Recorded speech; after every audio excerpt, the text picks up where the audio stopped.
right, welcome back to the Real Music Observer. My name is Dave, observing real music in real time for real people just like you and me.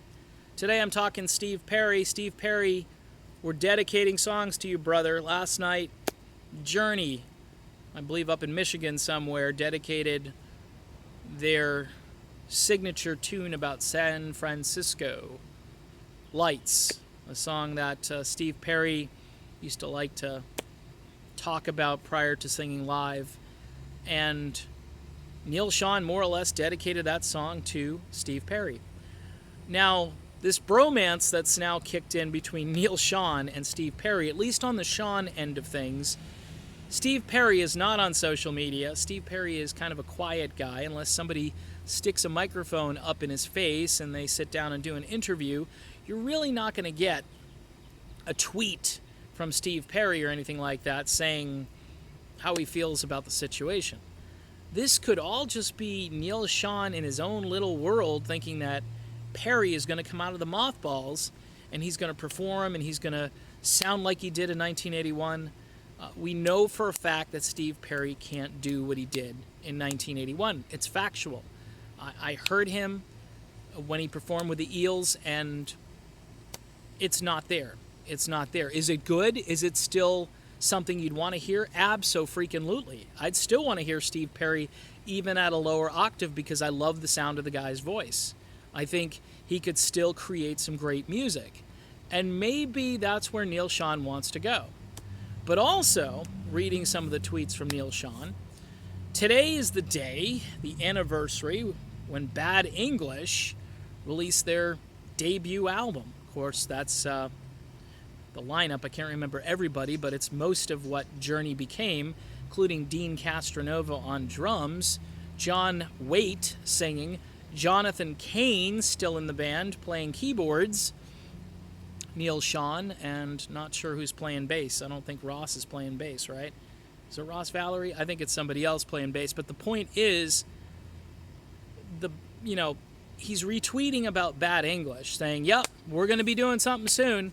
Basically already confirming the fact that his next project is most likely going to be kind of a Bad English blues band reunion type thing, which is cool, and I'm looking forward to hearing that. Can't wait to hear that music.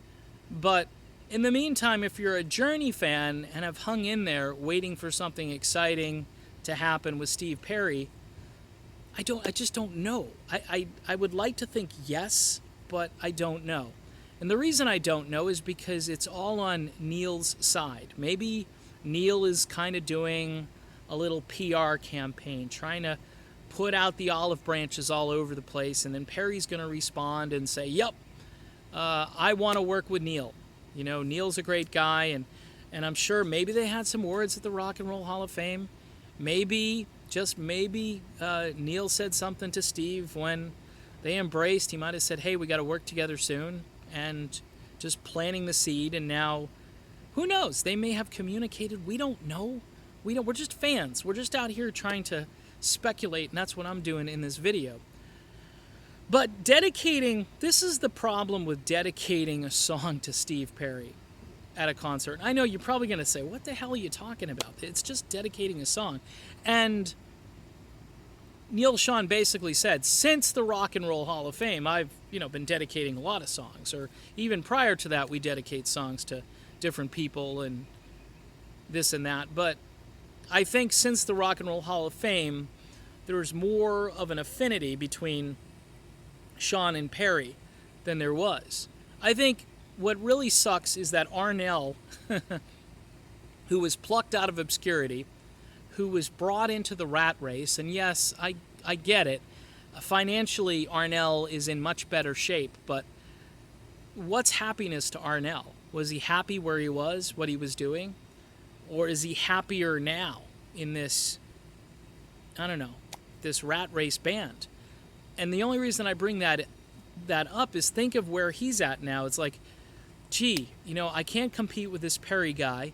There's so many people that hate me, that think I suck. And I go out there and I even say it on Twitter. I say, yep, you're right. Steve Perry is the voice and I suck. Okay? And now, more or less, during the show, we're going to say, hey, I know you're singing it. Can you imagine could you imagine Kelly Hansen saluting Lou Gramm on stage? Don't think it's going to happen. Hey, better yet, could you imagine Lawrence Gowan and Tommy Shaw saluting Dennis DeYoung on stage? Dennis DeYoung, pretty much the chief songwriter for Styx, the most iconic songs, including Babe, a song that Tommy Shaw hates. Okay? Made them millions of dollars, though. Nice going, Dennis, but we don't need you anymore. Bye-bye.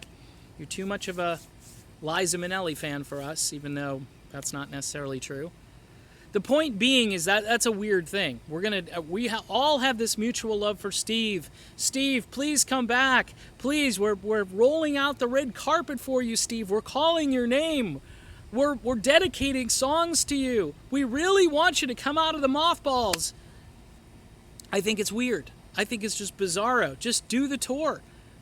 Look, if you want to finish up on a high note and not punch Jonathan Cain in the face or call his wife any names or, make fun of his faith or do whatever you're going to do, just be a professional. This is just, a dog whistle. It's like hey, we're available over here, Steve. We're still a band. We even got Steve Smith on drums back here, man. Why don't you come on back? Well, didn't Steve boot Steve Smith out of the band back in the mid-'80s? You got to get rid of Ross, right? Because Steve didn't like Ross, and you got to get rid of Steve Smith and hire a more, sort of funky R&B type drummer.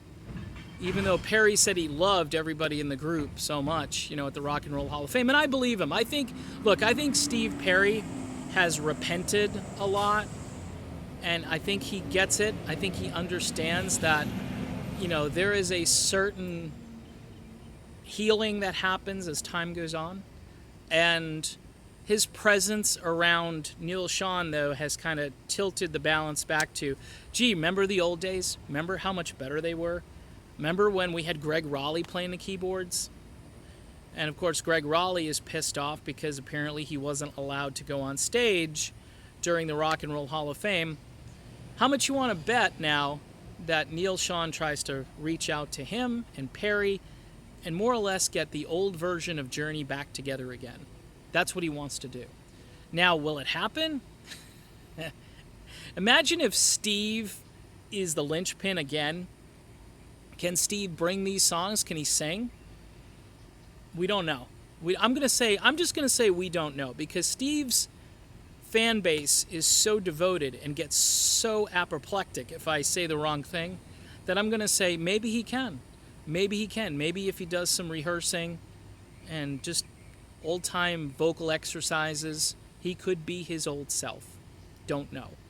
All I do know is it's weird that you're dedicating a song to Steve Perry when Steve Perry, had multiple opportunities to come back into this band, and you guys were so pissed that you did a documentary that aired on VH1 like 1 billion times saying how Steve was the problem and he looked like a prima donna.